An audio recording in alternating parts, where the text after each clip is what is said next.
Welcome my dear listeners, stay with me to get the spoilers first. And subscribe to the channel. Let's find out what's going to happen on The Young and the Restless. Horrific torture. Victor terrified when Matt revealed Mastermind's identity. Fire should have been the end of the story, but fire is never the end on The Young and the Restless. It's the door opening to the next nightmare. Victor Newman already showed in Las Vegas he'd move fast enough to save Adam, Nick, Sharon and Noah from Matt Clark's deadly gas station trap. And the aftermath left the Newmans battered but alive.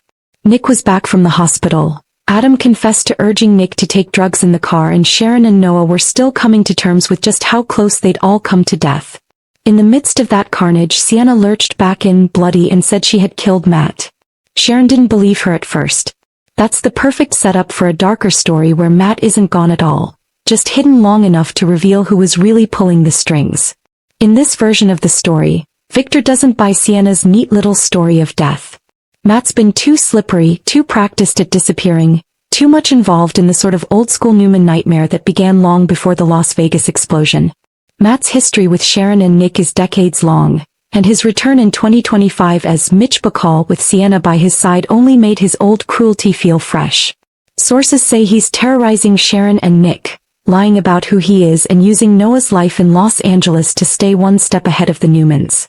So when Victor hears that Matt is supposedly dead, he does what Victor always does when a story sounds too neat.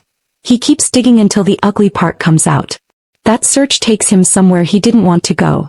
In the version of the story everyone's whispering about, Victor's men eventually find Matt alive, but only after he has endured a horrific torture session designed to break him down and force the truth out.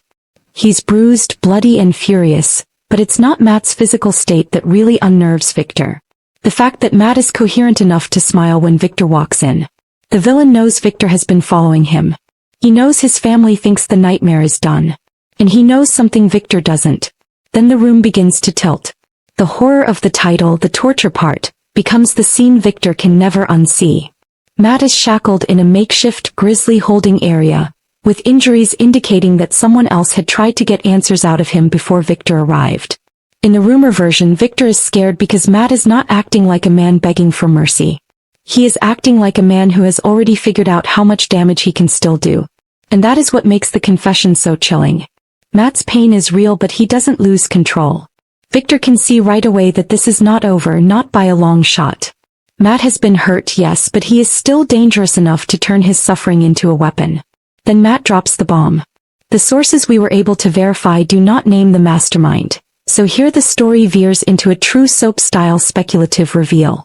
Matt tells Victor that he was never the whole operation. He was the face. He was the one who did the dirty work. But the torture, the fire trap, the pressure on Nick, the manipulation of Sharon and Noah, and even Sienna's Matt is dead story all point to someone else. Somebody higher up. Someone who wanted to break the Newmans slowly, not just burn them fast. Matt says the mastermind's name is one Victor cannot hear spoken aloud, because it means the war was never just Matt's. It was larger. Victor is not only shocked at this moment, he is afraid. It's recognition. He sees right away that if Matt is telling the truth, the blast in Vegas wasn't the climax. It was a cover. The real assault, however, has been through the Newman family's vulnerabilities. Nick's addiction, Sharon's trauma, Noah's romantic vulnerability, and Sienna's desperation to keep Noah alive. As the current recaps already demonstrate how carefully Matt used those cracks, with Nick collapsing from fentanyl, Sharon and Noah trapped without phones, and Victor's men only arriving in time because Chelsea made the emergency call. If Matt was being pushed by a mastermind to keep going, then the whole fire trap was just one layer of a much larger plot. Victor is frightened by the reveal of the mastermind, which means whoever is behind the torture may already be inside the family's orbit. And that's the only thing scarier than Matt. Someone who can tell Matt what to do and remain out of sight. In this version of the story, Victor comes to realize that the mastermind is not some random stranger sitting in the dark. It's someone who knows the Newmans, knows their routines, knows exactly when to strike. Which is why Victor shivers. He can fight a known enemy. He can shove past Matt. But a hidden hand behind Matt means that the Newman house has been compromised. Allies are suspects. All rescue is a setup. Every dead villain could have been a decoy. The reveal also explains why Sienna's lie about Matt's death could be so dangerous. The spoiler article says Sienna may have thought that Matt was dead, or may have been forced into a fake death bargain after the explosion. It even suggests Matt may have put blood on her and told her to tell the Newmans he was gone for good. If that were the case, then Sienna has been carrying a lie that helps the mastermind as much as Matt. Suddenly Sharon's distrust makes complete sense. Sienna might not be disloyal to Matt in the emotional sense, but she might still be caught up in his chain of command. It's a dark secret and it's covered in handcuffs. Noah becomes the emotional casualty of that secret. According to the latest spoilers, he wants to make a new beginning with Sienna, and the pair could concentrate on launching a new version of the Shadow Room in Genoa City. That future only works if Sienna's telling the truth. If she's hiding the fact that Matt is alive, or if she's hiding some deal that kept him breathing, then eventually Noah's faith in her is going to break. This is where Audra comes in waiting in the wings, because the May week spoilers already tease that she'd love another chance with Noah and may continue to cozy up to him until Sienna messes up. So Matt's reveal of the mastermind is a threat not only to Victor. It puts Noah's love life, Sienna's credibility, and the future of the club they want to build in jeopardy. That's also why Victor is scared of what the mastermind knows. This secret player has been pulling Matt's strings, so they know all about the Newmans' dirty little Vegas secrets, Nick's drug problem, Sharon's fear, and Noah and Sienna's relationship. And the only thing that stood between the family and the grave was Victor's men. That's all the intel needed to use the same story against the Newmans later in Genoa City. Victor knows the mastermind can strike anytime the family feels safe enough to let their guard down. In other words, the lie about Matt's death could very well be what allows the mastermind to strike again. The visual evidence that the mastermind is not bluffing is the torture itself. In the speculative story, Matt's injuries tell Victor that someone else has already tried to get information from him, but Matt still refuses to shut up until he sees the right audience. That makes the showdown almost worse than a simple confession. Victor is not looking at a vanquished criminal. He's watching an injured predator who's finally decided to turn on the one above him. Matt's body is a testament to how vicious the hidden war has gotten. And the fact that he can still talk, still taunt, still make Victor fear for his family tells us that the mastermind has created something even more twisted than the Newmans anticipated. And this is where Victor's terror really hits home emotionally. Victor has survived years of attacks, betrayals, and hidden enemies in Genoa City. But this one hits different because it's attached to his children and grandchildren at the same time. Nick is hooked. Adam feels guilty for helping him. Sharon and Noah are trying to recover from a near immolation. Sienna is either protecting herself by lying or protecting the Newmans by keeping Matt's secret. If the mastermind Matt names is indeed someone connected to their world, then Victor knows the damage has already gone too far. It's not just a family he's defending anymore. He is trying to stop a machine that has already gone past the center of the Newman orbit. That discovery also changes what Victor does next. In this version of the story, he doesn't rush to reveal the mastermind right away. He can't. Not if it meant another blow to Nick or Noah or Sharon or even Sienna.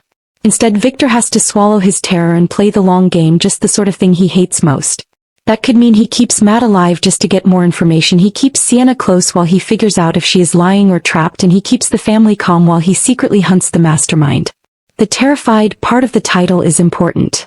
Victor isn't scared that Matt is talking. He is afraid that Matt is right. By the story's end, the fire trap seems more like a distraction from the real horror.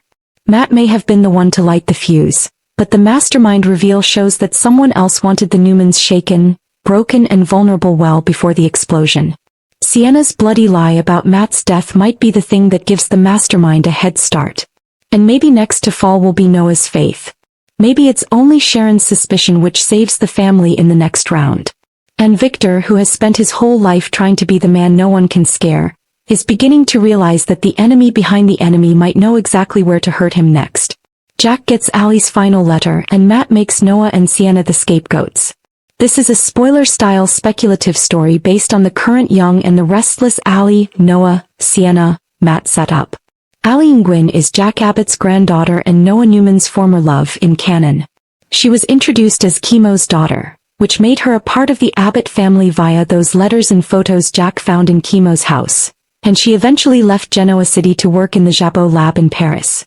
Matt Clark, however, is very much alive in the current storyline as Mitch Bacall, and continues to threaten Sharon, Nick, Noah, and Sienna. That's the emotional pressure cooker at the heart of the last letter twist. One day Jack gets the envelope before he even opens it when everything feels wrong. It is dropped into his hands like a secret waiting too long to breathe. The return address is Paris. The handwriting is legible enough to make his chest tighten before he gets the page out of the envelope. To Jack, Allie has never just been his granddaughter.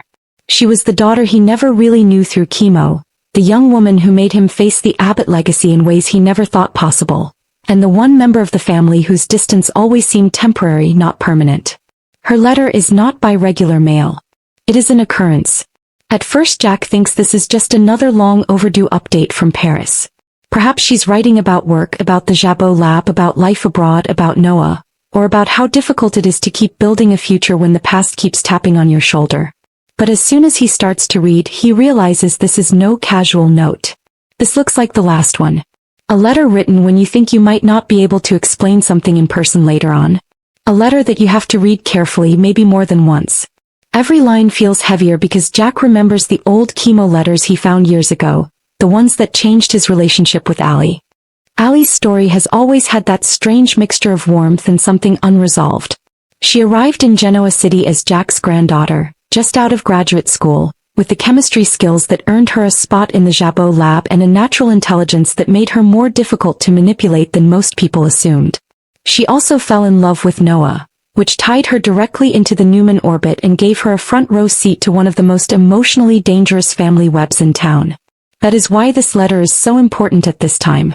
Allie has always been a bridge between the Abbott world and the Newman world, and a final letter from her is the sort of thing that can blow both families apart if it contains even one hard truth. In this spoiler version of events, the letter is not just a sentimental letter. It's a warning. Allie writes as if she's discovered something is very, very wrong with Noah and Sienna.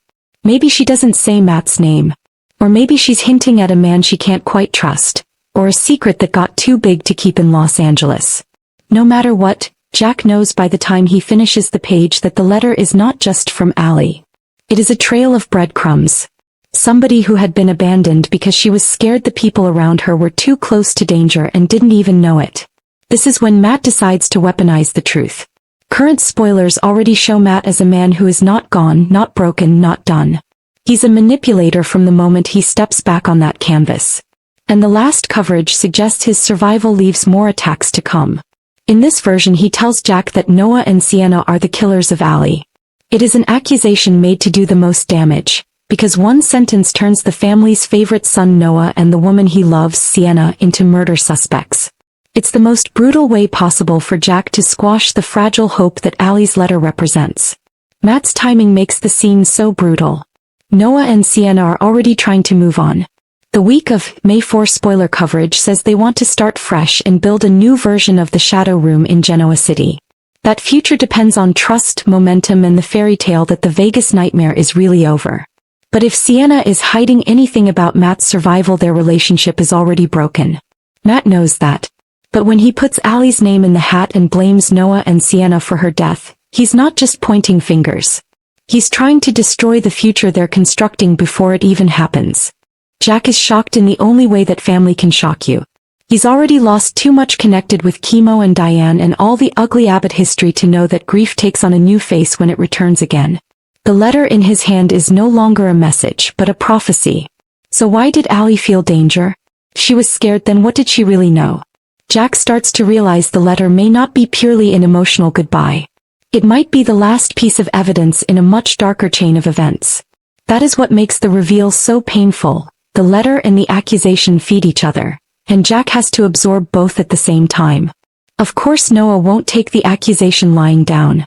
Noah has enough to deal with in the current storyline with Matt's brutality, Sienna's secrets, and the chaos surrounding his own survival.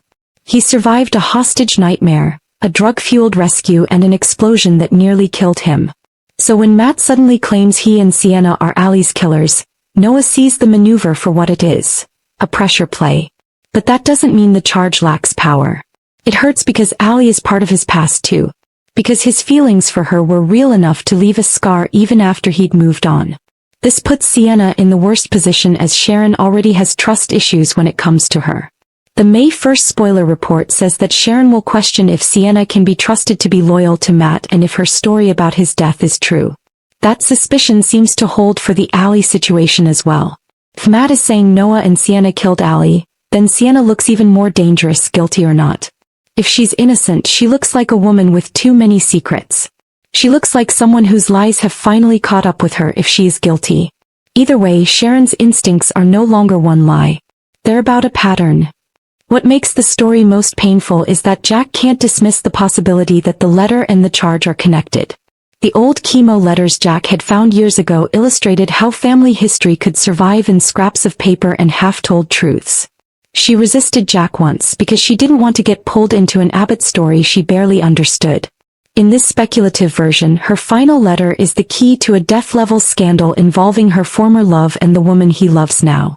It's the kind of soap twist that turns a sentimental prop into a murder map. The more Jack reads, the more he suspects Allie was trying to warn him about Noah, Sienna and Matt before things got too dangerous to stop. And that's where the dark secret lives. Allie might have known enough to fear the trio around her, but not enough to survive the fallout. Matt's charge that Noah and Sienna killed her starts to feel less like a random outburst, and more like the heart of a conspiracy he has been nursing in private. If Matt knows something, he can make Jack question Noah. If he can get Sharon to doubt Sienna, he can split the survivors long enough to save himself. The current story already says Matt won't be gone forever and will continue to scheme. It turns grief into evidence, love into suspicion, and this reveal is his sharpest weapon yet. What makes the whole thing land so hard is that Jack is not just discovering someone might have committed a crime. Allie is showing him around. She's his granddaughter, Chemo's daughter. The woman who helped him rebuild an Abbott connection he thought was lost and the one family tie that always felt like a second chance. If the letter is real and Matt's accusation sticks long enough to matter, Jack is forced to confront the possibility that the same people he cared about most may have been involved in the worst loss he never saw coming. That sort of blow-up changes more than just a storyline. It changes the future of a family. So the spoiler here isn't just, Jack gets Allie's last letter, or Matt reveals Noah and Sienna are Allie's killers. It's the intersection of those two blows. The letter gives Jack a reason to believe that Allie knew something greater was on its way. Matt's revelation gives him a reason to be afraid of those closest to that truth. Noah and Sienna's attempt at a new beginning is poisoned before it can even get started. Sharon's suspicion is confirmed. Jack's grief becomes sharper. And Matt, who is very much still alive in the current storyline, gets exactly what he wants. A family too rattled to see where the next attack is coming from. And this is where the story stops being about shock, and starts becoming about fear that doesn't go away. Because when Victor, of all people, feels shaken, you know the danger isn't just real, it's evolving. To me, the most chilling part isn't Matt's survival. It's the idea that Matt was never the real threat to begin with. That changes everything. Because it means the Newmans didn't just survive an attack. They walked straight into a system designed to break them piece by piece. And honestly, that makes Sienna's lie feel less like a mistake, and more like the first domino in something much darker. She helped sell a fake ending. Then who exactly benefited from that silence? And if Victor is holding back the truth about this mastermind, what happens when the rest of the family finds out he knew more than he said? Because let's be real, secrets inside the Newman family don't protect. They explode. I can't shake the feeling that the next move won't be loud like Vegas. It'll be quiet, calculated, and personal. Maybe it hits Nick when he's at his weakest. Maybe it tears Noah and Sienna apart right when they try to rebuild. Or maybe it comes from someone they already trust. So here's the question that really sticks. If the enemy is already inside their world, how do you fight someone you can't even see? And more importantly, who do you stop trusting first? Because if Victor is right to be afraid, then the Newmans aren't recovering, they're being positioned. And the next move might not be about survival. It might be about choosing who falls.